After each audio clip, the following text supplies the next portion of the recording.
बिस्मिल्लाहिर्रहमानिर्रहीम। अस्सलाम वालेकुम दोस्तों, मिर्ज़ा जहन्नमी अलमारूफ मिर्ज़ा कादियानी जो कि जहन्नम वासिल हो चुका, उसे अंग्रेज से बड़ा प्यार था, अंग्रेज के बड़े गुण गाता था। इसी तरह सेकंड मिर्ज़ा हैं जिसे हर बात में अंग्रेज याद आता है।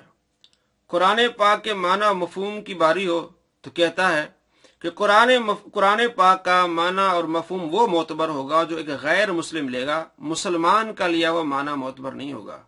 यानी कुरान पाक की आयत का जो माना मफहूम गैर मुस्लिम समझेगा वो मोतबर होगा, जो मुसलमान समझेगा, कोई साहबी, कोई ताबई, कोई मुहद्दिस, कोई फकी, वो माना मोतबर नहीं होगा। माना मोतबर वो होगा जो गैर मुस्लिम समझेगा। दूसरा दावा मौसूफ का ये है कि मैं जो नमाज पढ़ रहा हूँ वो बुखारी मुस्लिम से साबित है, जो दूसरे लोग नमाज पढ़े वो बुखारी मुस्लिम से साबित नहीं है।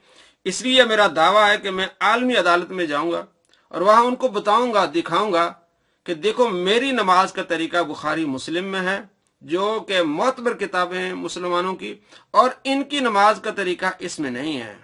दोस्तों, नमाज पढ़ने के बारे में कई अहादीस वारिद हैं जिनमें इख्तलाफ है, लेकिन किसी सहाबी ने यह नहीं कहा, किसी मुहद्दिस ने यह नहीं कहा, किसी फकीह ने यह नहीं कहा कि नमाज में इख्तलाफ है इसलिए हम यहूदियों के पास जाते हैं फैसला कराने के लिए, हम जो गैर मुस्लिमों के पास जाते हैं फैसला करवाने के लिए। एक मिसाल में देता हूं, सही मुस्लिम में हदीस नंबर है 1191 और उसका दूसरा नंबर है 534। हज़रत अब्दुल्ला बिन मसूद रदी अल्लाह तआला अन्हु के दो शागिर्द हैं, असवद और अलकमा। वो आते हैं, आपके साथ नमाज पढ़ते हैं। नमाज की हालत में जब रुकू करते हैं तो रुकू में वो अपने हाथ घुटनों पर रख लेते हैं। तो हज़रत अब्दुल्ला बिन मसूद रदी अल्लाह तआला अन्हु उनके हाथ पर मारते हैं और कहते हैं कि घुटनों पर नहीं, दोनों रानों के दरमियान हाथ रखो रुकू की हालत में। अब यह हज़रत अब्दुल्ला बिन मसूद ये बता रहे हैं अपने शागिर्दों को कि आपने घुटनों पर हाथ नहीं रखने बल्कि दोनों रानों के दरमियान हाथ रखने। इसी तरह मुस्लिम शरीफ में अगली हदीस है, हदीस नंबर 1194। उसमें हज़रत मुसाब बिन साद कहते हैं कि मैं अपने वालिद का नमाज पढ़ रहा था तो मैंने अपने हाथ रुकू की हालत में रानों के दरमियान रख लिए, तो मेरे वालिद ने मेरे हाथों पर मारा और कहा कि रानों के दरमियान नहीं बल्कि घुटनों पर हाथ रखने हैं, हमें इस चीज से मना किया गया है। तो इससे वाज़ेह होता है कि अब्दुल्ला बिन मसूद रदी अल्लाह तआला अन्हु जो नमाज का तरीका बता रहे हैं वो ये बता रहे हैं कि घुटनों पर हाथ नहीं रखने बल्कि दोनों रानों के दरमियान हाथ रखने। और मुसाब बिन साद के वालिद जो नमाज का तरीका बता रहे हैं वो ये बता रहे हैं कि घुटनों पर हाथ रखने, रानों के दरमियान हाथ नहीं रखने। ये इख्तलाफ रहे तो अब क्या कोई मुहद्दिस, क्या कोई फकीह ये कहेगा कि हमने इस बात का फैसला जो है वो यहूदियों से और गैर मुस्लिमों से करना है? अगर मौसूफ को इतना शौक है आलमी अदालत में जाने का कि वहां फैसला है कराए कि मेरी जो नमाज है, जो मेरा तरीका है वो बुखारी मुस्लिम से है और जो इनका तरीका है बुखारी मुस्लिम से नहीं है, ये शौक भी पूरा कर ले। जब वहां पहुंचेगा पहले तो जज ने इससे पूछना भी आपका दावा क्या है और हमसे पूछना है। तो हमारा ये दावा है कि हम कहते हैं बुखारी मुस्लिम से नहीं, नमाज हो, रोजा हो, हज हो, ज़कात हो, कोई भी नबी पाक सल्लल्लाहु तआला अलैहि वसल्लम की सही हदीसों से साबित होता है। मौसूफ कहेंगे जी मैं बुखारी मुस्लिम से नमाज का तरीका जो है वो आपको बताऊंगा। जज कहेगा ठीक है जी आप बताएं, आपने दावा किया है, मुमकिन तौर पर क्या बताएगा? ये अपना रिसर्च पेपर दिखाएगा नमाज मोहम्मदी जो उसने लिखी है। तो जज ने देखना है और हैरान होना है जज ने कि इसका दावा है कि ये लोग गधे हैं जो बुखारी मुस्लिम से नमाज का तरीका नहीं बता सकते, दिखा सकते हैं, और ये मौसूफ का दावा है कि मैं बुखारी मुस्लिम से नमाज का तरीका बताऊंगा। जज ने जब मुकम्मल नमाज मोहम्मदी का पहला पेज पढ़ना है तो उसके शुरू में ही पहले पेज के तीसरे पॉइंट पे मौसूफ ने जामे तिरमिजी का हवाला दिया है और इसी तरह सुनन अबी दाऊद का हवाला दिया है, जुज़ रफुल यदैन का हवाला दिया है। जब जज दूसरा पेज खोलेगा उसमें भी देखेगा कि मौसूफ ने मुख्तलिफ किताबों के हवाले दिए हुए हैं। मुस्नद अहमद का हवाला दिया हुआ है, मुसन्नफ इब्न अबी शैबा का हवाला दिया हुआ है। आगे जैसे जज तीसरे पेज पर जाएगा तो उसमें भी वो हैरान होगा कि इसका दावा कुछ और है और बात कुछ और हो रही है, कि यहां तो बहुत सारी दूसरी किताबों के हवाले उसने दिए हुए हैं और मौसूफ कहते हैं कि मैं बुखारी मुस्लिम से नमाज का तरीका सिखाऊंगा। यह आधी नमाज तो बुखारी मुस्लिम के अलावा है, अगर वो जज पंजाबी जानता होगा तो मेरे ख्याल में पंजाबी जबान में मोटी मोटी 4-5 गालियां भी देगा और कहेगा सबसे बड़ा गधा तो तू है कि तू बुखारी मुस्लिम से पूरी नमाज का तरीका नहीं बता सका, तू नहीं दिखा सका, तो सबसे बड़ा गधा तो तू है। औरों को गधा कहता है और यहां आके पहुंचा कि मैं बुखारी मुस्लिम से नमाज का तरीका सिखाऊंगा। तो हम कहेंगे जनाब हम आपको बुखारी मुस्लिम से नमाज का तरीका बताते हैं, अगरचे हमारा दावा नहीं है, बुखारी मुस्लिम से हम तरीका बताते हैं और इसने लिखा नहीं है। बुखारी शरीफ में हदीस नंबर 6667 कहते अबू हुरैरा रदी अल्लाह तआला अन्हु बयान करते हैं कि आप सल्लल्लाहु तआला अलैहि वसल्लम मस्जिद के कोने में तशरीफ फरमा थे। एक सहाबा आए, नमाज पढ़ी, आप सल्लल्लाहु तआला अलैहि वसल्लम को सलाम किया। आपने फरमाया दोबारा नमाज पढ़ो। वो गए, दोबारा नमाज पढ़ी, फिर सलाम किया। आप सल्लल्लाहु तआला अलैहि वसल्लम दोबारा जाओ। तीसरी मरतबा ऐसा हुआ तो उन्होंने कहा या रसूलुल्लाह सल्लल्लाहु अलैहि वसल्लम आप मुझे नमाज सिखाइए। तो आप सल्लल्लाहु तआला अलैहि वसल्लम ने इरशाद फरमाया नमाज का इरादा जब करो अच्छी तरह वुजू कर लो, फिर किबले की तरफ मुंह करो और नमाज तकबीर से शुरू करो। जो कुरान पाक में से तुम्हें मुयस्सर हो पढ़ो, फिर रुकू करो, अच्छी तरह से इत्मीनान के साथ रुकू करो। रुकू करने के बाद फिर सीधे खड़े हो जाओ, यहां तक कि इत्मीनान के साथ खड़े हो जाओ। उसके बाद इत्मीनान के साथ सजदा करो और सजदे के बाद तुम जलसा करो, इत्मीनान के साथ बैठो, फिर दोबारा दूसरा सजदा करो, इत्मीनान के साथ सजदा करो और फिर सजदा करने के बाद फौरन खड़े हो जाओ। तो पहली रकात का तरीका आप सल्लल्लाहु तआला अलैहि वसल्लम ने सिखाया है, जो मौसूफ ने लिखा नहीं, कि तकबीर कहनी है, उसके बाद जो मुयस्सर है कुरान में से वो पढ़ना है, रुकू करना है, सजदा करना है। तो पूरी एक रकात का तरीका आप सल्लल्लाहु तआला अलैहि वसल्लम ने सिखाया।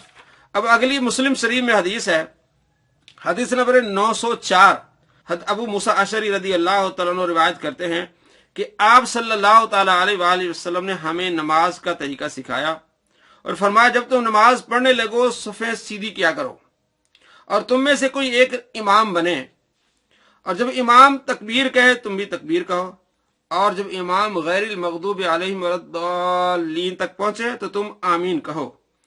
और अगली जो हदीस है 905 में कि जब इमाम किरात करे तुम खामोश रहो। मौसूफ को दो ही तकलीफें हैं, एक तो रफ़ा यदैन की और दूसरा इमाम के पीछे किरात की। जो मैंने हदीस सुनाई बुखारी से 6667 में, तो आप सल्लल्लाहु तआला अलैहि वसल्लम जो नमाज का तरीका बताया उसमें रफ़ुल यदैन नहीं बताया। दूसरा ये 904 और 905 में जो हदीस है मुस्लिम शरीफ में, आप सल्लल्लाहु तआला अलैहि वसल्लम ने नमाज का तरीका सिखाया कि इमाम के पीछे इस तरह करना है, जब इमाम तक किरात करे तुमने खामोश रहना है, जब वो गैरिल मग़दूबि अलैहिम वलद्दालीन पर पहुंचे तो तुमने आमीन कहना है, जब इमाम रुकू के लिए जाए तो तुम्हें भी उसके बाद रुकू के लिए जाना है, और इसी तरह जब इमाम रुकू से उठे तो उसके बाद उठना है, इमाम सजदे की तरफ जाए तो इमाम के बाद जाना है, अच्छी तरह सजदा करना है और आखिर में तशहुद पढ़ना है। तो आप सल्लल्लाहु तआला अलैहि वसल्लम ने अकेले नमाज का तरीका भी सिखाया और इमाम के साथ नमाज पढ़ने का भी तरीका सिखाया। बुखारी में 6667 में आप सल्लल्लाहु तआला अलैहि वसल्लम ने अकेले नमाज का तरीका सिखाया, उसमें भी कोई रफ़ा यदैन नहीं। और इमाम के पीछे पढ़ने का तरीका 904 में और 905 में मुस्लिम में ये आप सल्लल्लाहु तआला अलैहि वसल्लम ने सिखाया कि इस तरह नमाज पढ़नी है। इस हदीस में भी ये बताया गया कि रफ़ा यदैन का कोई जिक्र नहीं है, और ये आप सल्लल्लाहु तआला अलैहि वसल्लम फरमाया जब इमाम किरात करे तुमने खामोशी से सुनना है।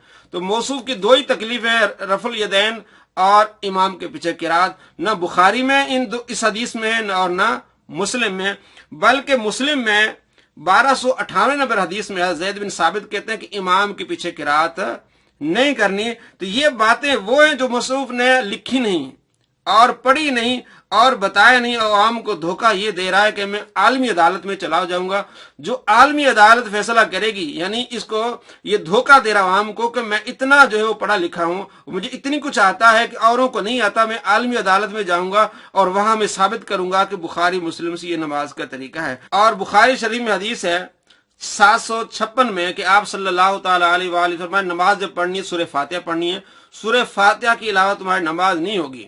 तो वो किसके लिए हो गई? मुनफरिद के लिए होगी। और जो यहाँ 904 और 905 में बताया कि इमाम के पीछे आपने नमाज कैसे पढ़नी है। तो आपने सारा बताया कि इमाम के पीछे इस तरह पढ़नी है कि इमाम तकबीर कहे तुमने तकबीर कहनी है, और इमाम जब सूरह फातिहा पढ़नी है तो उसके बाद तुमने कुरान को सुनना है और आमीन कहना है। तो मालूम हुआ कि वो जो हदीस है सूरह फातिहा के बगैर तुम्हारी नमाज नहीं होती, वो एक मुनफरिद के लिए। और आप सल्लल्लाहु ताला अलैहि वसल्लम ने इमाम के पीछे नमाज का तरीका खुद बताया है। मौसूफ और उसके चेले अब कहेंगे कि आपने जो नमाज का तरीका बुखारी मुस्लिम से बताया है उसमें सना का नहीं है, तावुज़ तस्मिया का जिक्र नहीं है, तस्बीहात का जिक्र नहीं है। गुजारिश है कि तावुज़ तस्मिया और सना वगैरह जो ये सुनन और मुस्तहबात में शामिल होते हैं, कोई शख्स आप सल्लल्लाहु ताला अलैहि वसल्लम के तरीके पर बताए हुए तरीके पर अगर नमाज पढ़ता है तो उसकी नमाज हो जाएगी। सिर्फ ये कि सवाब में कमी होगी कि उसकी एक सुन्नत छूट गई या उसका एक मुस्तहब छूट गया। तो आप सल्लल्लाहु ताला अलैहि वसल्लम ने जो बताया यही फराइज हैं और यही वाजिबात हैं, तो इससे नमाज मुकम्मल हो जाती है। सुनन और जो मुस्तहबात हैं अगर कोई करता है तो उसको इजाफी सवाब होगा, और अगर कोई नहीं करता तो नमाज उसकी मुकम्मल होगी। इसलिए फुक़हा अहनाफ कहते हैं कि ये फराइज जो आप सल्लल्लाहु ताला अलैहि वसल्लम ने बताए हैं, ये तकबीर हो गई, क़ियाम होगा, किरात हो गई, रुकू सुजूद और तशहद और उसके बाद सलाम। तो अगर आपसे कोई पूछे कि नबी पाक सल्लल्लाहु ताला अलैहि वसल्लम ने भी रफ़अ यदैन किया है, तो आपने एक ही सवाल करना है उस बंदे से कि जो नबी पाक सल्लल्लाहु ताला अलैहि वसल्लम ने नमाज का तरीका सिखाया है वो हमें जरा बता दें कि आप सल्लल्लाहु ताला अलैहि वसल्लम ने हर चीज को खोल के बयान किया है, तो क्या नमाज का तरीका आप सल्लल्लाहु ताला अलैहि वसल्लम ने सिखाया है कि नहीं सिखाया। अब उससे ये पूछें कि आप सल्लल्लाहु ताला अलैहि वसल्लम ने जो नमाज का तरीका सिखाया वो हमें बता दें। पहले इस पर हम मुत्तफिक हो जाते हैं, उसके बाद दूसरी तरफ जाते हैं कि सहाबा कराम अलैहिर्रिदवान जब नमाज सिखाते थे उसमें कुछ फर्क है। तो पहले इस बात पर मुत्तफिक होना है कि जो आप सल्लल्लाहु ताला अलैहि वसल्लम ने बुखारी में नमाज का तरीका बताया है और जो मुस्लिम में नमाज का तरीका बताया, क्या उसमें रफ़अ यदैन है और क्या उसमें इमाम के पीछे किरात करने का कोई जिक्र है। अगर है तो हमें आप दिखा दें।